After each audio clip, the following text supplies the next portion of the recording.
Hello friends, good morning, welcome back to my channel. আশা করি সবাই খুব ভালো আছেন, সুস্থ আছেন। আমিও খুব ভালো আছি।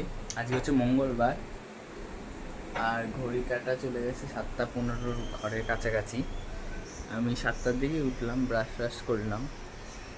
আর এই সকাল থেকে একদম মেঘলা মেঘলা দারুণ ওয়েদার। এরকম এই দারুণ ওয়েদার বললাম, দেখবেন রোদ উঠে যাবে। দারুণ ওয়েদার বলেছি, দেখবেন রোদ উঠে যাবে। কালকে বৃষ্টি হয়েছিল 2-3 বার, দফা দফা, তো একটুখানি ঠান্ডা পড়েছিল, বেশ ঠান্ডাই ছিল ওয়েদারটা। আজকে ওরকম হলে বেশ ঠান্ডা থাকবে, কিন্তু মানে পুরোপুরিভাবে বৃষ্টিটা হচ্ছে না, হচ্ছে থেমে যাচ্ছে, রোদ উঠছে, এরকম ব্যাপার। চলুন, এখন তো আমি চা খাবো, খেয়ে দিয়ে স্নান টান করবো।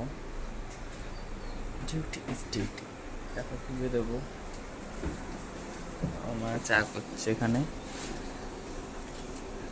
ওই যে হলুদ কাপটা ওইটা আমার। আমি তো গ্রিন টি খাই, আমি একটু বড় কাপে খাই। আরও কাপ আছে, আমি একদিন দেখাবো। আমার 15খানা কাপ আছে, আমি আপনাদের বের করে দেখাবো। আমার কাপ কালেকশনের শখ আছে, তো আমি যেখানে যেখানে যখন যখন আমার কাপ ভালো লাগে নিয়ে নিই। চলুন, হ্যাঁ, চাটা খেয়ে নিই, আবার আপনাদের সাথে কথা বলছি, ঠিক আছে? আমি চলে এসেছি ছাদে ফুল পাড়তে, আমার সেই প্লাস্টিক নিয়ে। আজকে জবা ফুল ফোটেনি, জানেন, শুধু নয়নতারা ফুটেছে। দেখুন, একটু আগে নিচে আপনাদেরকে বললাম না যে মেঘলা মেঘলা আছে, এই ওয়েদারটা বেশ ভালো। কোথায় কি আবার রোদ উঠলো, আবার খানিকক্ষণ পর ঝেপে কেঁপে নেচে বৃষ্টি নামবে। এই তো ওয়েদারে চলছে এখন খামখেয়ালি। আপনাদের দিকে হচ্ছে এরকম খামখেয়ালি ওয়েদার, কখনো রোদ কখনো বৃষ্টি? কমেন্ট করে জানাবেন তো যে আপনাদের ওদিকে এরকম ওয়েদার চলছে নাকি।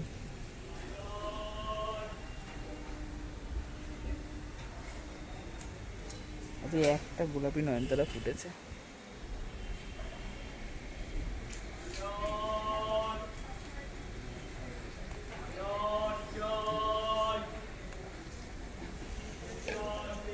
আমাদের এই সামনের বাড়িটা তো অনেক রকমের ফুল গাছ আছে, জানেন। এই বাড়ির যে ছোটো কাকাই অনেক রকমের ফুল গাছ করে। চলুন, এদিককার মোটামুটি ফুল পাড়া হয়ে গেছে। সকালের দিকে তো ইচ্ছা করে ছাদে আসতে, কিন্তু এই রোদের তেজে আর ইচ্ছা করে না আসতে। আমার চেরি গাছের ফুলগুলো বেশ বড় বড় হয়েছে, যদিও ফল গাছের ডিপার্টমেন্ট বাবার, আমি ফল গাছের ডিপার্টমেন্ট দেখি না। আজকে একটা জবা ফুল ফুটেনি, কালকে দুখানা ফুটেছে না। দেখুন, পিঙ্ক নয়নতারা ফুটেছে। রোদটা কিন্তু হেভি জোর উঠেছে, ছাদে আছি তো বোঝা যাচ্ছে। চলুন, হ্যাঁ, নিচে যাই, নিচে গিয়ে তারপর আপনাদের সাথে কথা বলছি। যা রোদ উঠেছে কি বলবো। চলুন, নিচে গিয়ে আপনাদের সাথে কথা বলছি, ঠিক আছে? দেখুন, এখানে ফুল পাড়া মোটামুটি হয়ে গেল, নিজেরগুলো পাড়তে হবে এবার। আমি চলে এসেছি পুজো দিয়ে, আর এখন মানে ফার্স্ট টাইম, এতদিনকার পুজো দেওয়ায় প্রথমবার।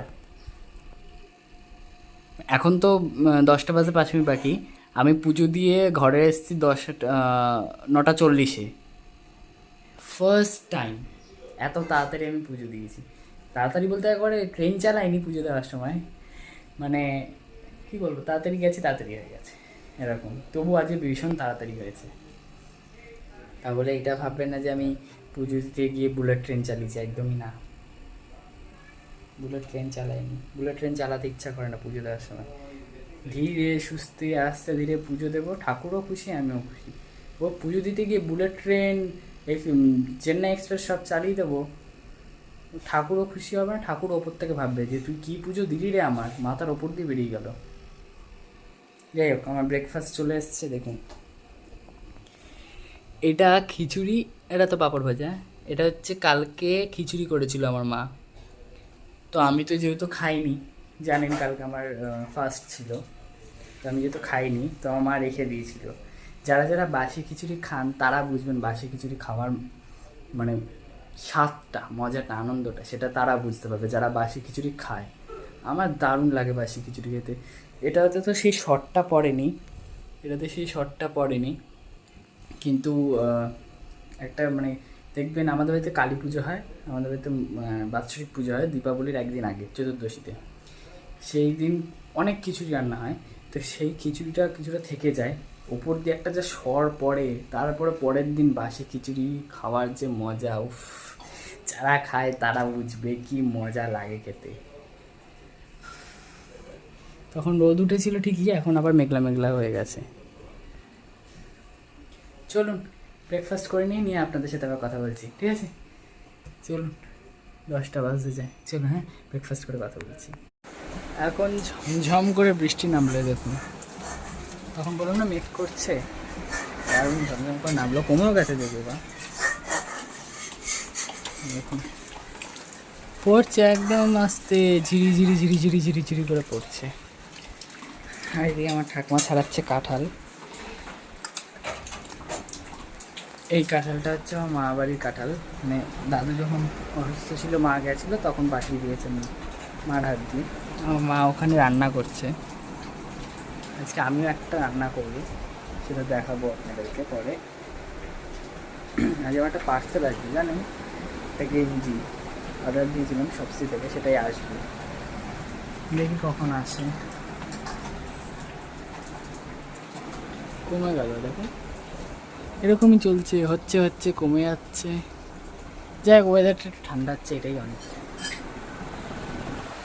চলুন আপনাদের খেয়ে নিই, তারপরে তো আপনাদেরকে দেখাতেই থাকবো পরপর কী করছে। কুল গাছটা দেখুন এত বড় হয়ে গেছে, একদম জায়গা ছেড়ে বেরিয়ে এসছে।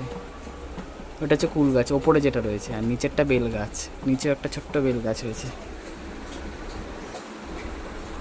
চলুন খেয়ে নিই কাঁঠাল, তারপরে আপনাদের সাথে কথা বলছি। এই মাত্র আমার গেঞ্জিটা চলে এসছে, এই দেখুন, দেখতে পাচ্ছেন? এটা হচ্ছে পিছনে ব্যাকগ্রাউন্ড। দাঁড়ান এটাকে রাখি, আচ্ছা দাঁড়া, নাহলে আপনারা বুঝতে পারবেন না।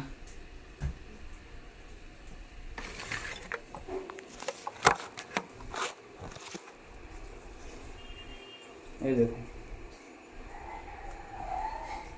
সামনে একটা এরকম ডিজাইন, আর এইটারই বড় ডিজাইনটা হচ্ছে পিছন দিকে। বুঝতে পারছেন? কালারটা ভালো এসছে, ডিজাইনটা বেশ ভালো, যেমন চেয়েছিলাম তেমনই এসছে। জাস্ট দিয়ে গেল এসে, এইমাত্র এসে দিয়ে গেল। বৃষ্টির মধ্যে ওরা কীভাবে ডেলিভারি করে বলুন তো। চলুন এটা তো রাখি, হ্যাঁ ফেলি।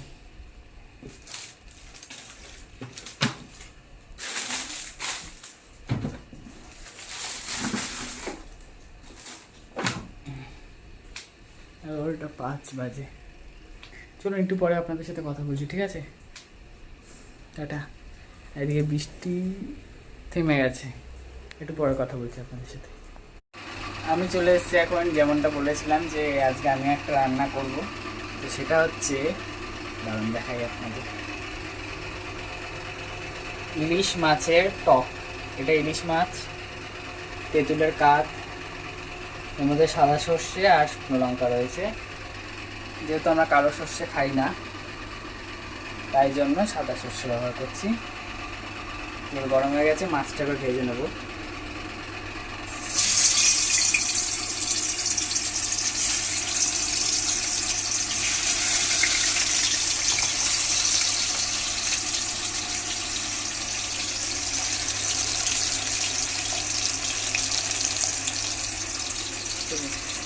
লো ফ্লেমে করতে হবে এটা, একদম খুব একটা বেশিও যে লাল করতে হবে তাও নয়, আবার খুব একদম ফসকা রাখতে হবে তাও নয়, মোটামুটি।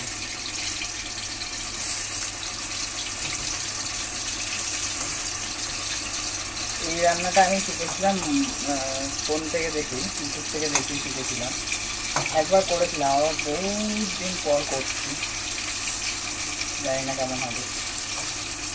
আমিও রান্না পারি, বুঝলেন?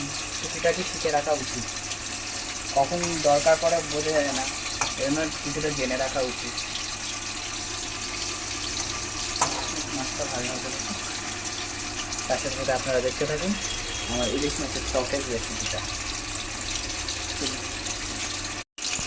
দেখুন মাছ ভাজাটা হয়ে গেছে, পুরো লাল লাল হয়েছে। এবার এটাকে একটু তুলে নেবো।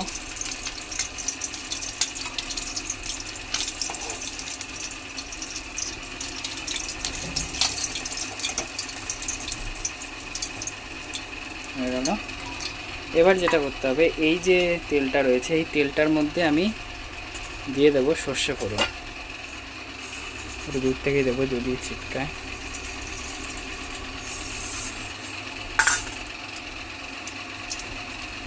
আর দিয়ে দেবো কাঁচা লঙ্কা ফোড়ন।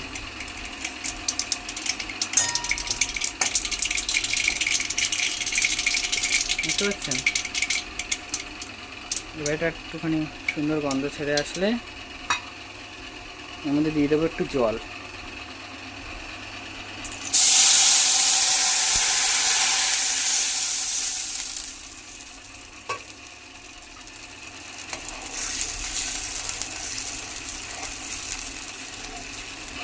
এবার গ্যাসের ফ্লেমটা একটু কমিয়ে নিলাম। এবার এর মধ্যে দেবো হলুদ গুঁড়ো, আর একটু দিয়ে নেব, আর দেবো নুন, স্বাদ মতো দেবো।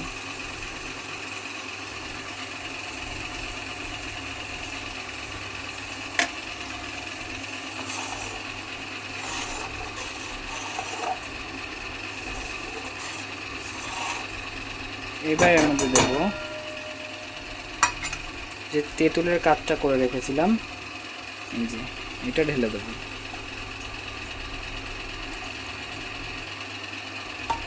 কালারটা অনেকটা এরকম আসবে।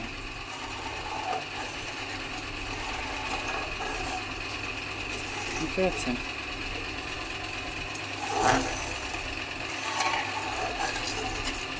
দারুণ সুন্দর গন্ধ বেরিয়েছে, কিন্তু বেশ একটা টকটকের গন্ধ বেরিয়েছে। এবার ফ্লেমটাকে একটু গ্যাসের বাড়িয়ে দেবো, যাতে একটু ফুটে আসলেই মাছগুলো এর মধ্যে দিয়ে দেবো। দেখুন এটা ফুটে এসছে। এবার এর মধ্যে দিয়ে দেবো ভেজে রাখা মাছগুলো।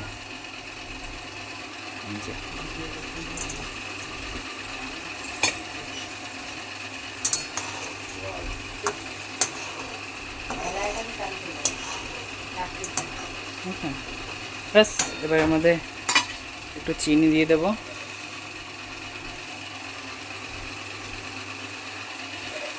দারুণ সুন্দর গন্ধ এসছে। ব্যাস, এবার এটা ফুটে হয়ে গেলে নামিয়ে নিলেই তৈরি ইলিশ মাছের টক। এটা মোটামুটি ফুটে গেছে। এবার এটা নামিয়ে ফেললে তৈরি ইলিশ মাছের টক। চলুন নামিয়ে নিয়ে তারপর কথা বলছি, ঠিক আছে? এখন ঘড়ির কাঁটা চলে গেছে 1:20 ঘরে। আর এখন আমি বসবো খেতে।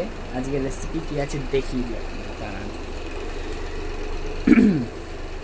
আচ্ছা, এটা হচ্ছে মাছের মাথা দিয়ে চাল কুমড়ো, যেটা আমি খাই না, খারকোল পাতা বাটা খাই না, তাই জন্য আমার জন্য মাছের মাথা ছাড়া আলাদা করে এই যে চাল কুমড়ো তুলে রেখেছে মা। এটা কালকের তরকারি। এটা আমি মাত্র যেটা বানালাম দেখলেন আপনারা, মাছের টক। ইলিশ মাছের মাথা বা লেজা দিয়েও করতে পারেন, যদি না থাকে তাহলে টুকরো দিয়েও করতে পারেন। আমার কাছে দুটোই ছিল, আমি টুকরো দিয়ে করেছি। আর এটা হচ্ছে সর্ষে ইলিশ, এটা মা বানিয়েছে। দেখলেন মা চলে এসছে খেতে দিতে। তো বৃষ্টি হচ্ছিল, এখন বৃষ্টি একটু বন্ধ হয়েছে, একটু কমেছে, কিন্তু ওয়েদারটা ঠান্ডা ঠান্ডা আছে, তাই অতটা ইয়ে নেই। চলুন খেয়ে নিই।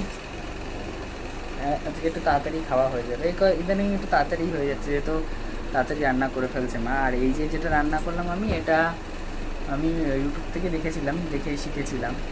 তো আমি ট্রাই করি, আরও অনেক দিন আগে একবার ট্রাই করেছিলাম, আজকে একবার ট্রাই করলাম। ঠিক আছে, চলুন আমার গল্প আজ এই পর্যন্ত। সবাই খুব ভালো থাকবেন, সুস্থ থাকবেন, অল টাইম হ্যাপি থাকবেন, আর আশেপাশের মানুষগুলোকে হ্যাপি রাখবেন। টাটা।